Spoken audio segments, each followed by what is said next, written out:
Hi, I'm Andy Glass with Glass Impressions. I want to show you a quick little video on how I install drawer fronts on my drawers. Here in front of me I have a small little bathroom vanity. On top where we have a false drawer because of the sink, and then we have two pull-out drawers here. Now this is the drawer front that's going to be on. The face frame is sanded, lacquered, everything's ready to go. I have pre-drilled some holes for these 1 1/8" super panhead screws that slip in there. The threads don't catch at all. And then on the outside of the drawer face frame here, I had put some masking tape and marked with my ruler a 1/2 inch overlay. And what that overlay is going to allow me to do is to position the door and orient it correctly, because this is a 1/2 inch overlay drawer front, which means it overlays the opening a 1/2 inch all the way around. Now, you'll notice that the masking tape is on the right side of all these drawers. I want that to be my consistent line. I don't want to put the masking tape over here and then on this drawer front over here. I want to line everything up so they all align.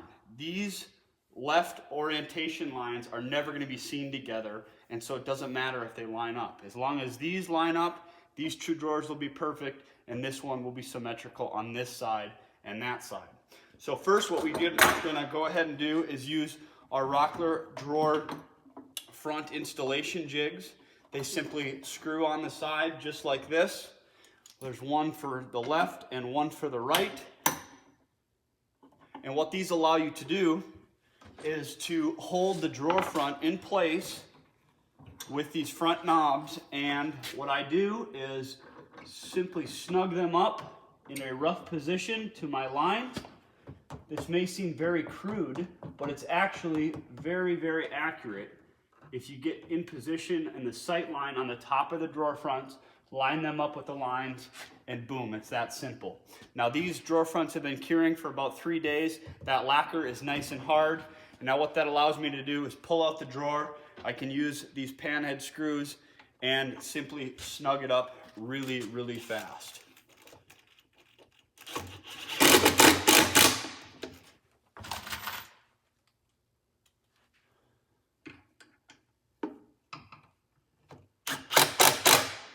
Now I only put 2 screws in that just for speed and demonstration purposes, but with 2 additional screws, this drawer front is ready to go, and it's perfectly in line with my masking tape marks. I hope you guys enjoyed this video and learned a little bit. I hope you can take these tips and techniques back to your shop, speed up your process, and get more workshop time. Thanks for watching. Don't forget to smash that like button, leave a comment below. Thanks for watching. I'll see you next time.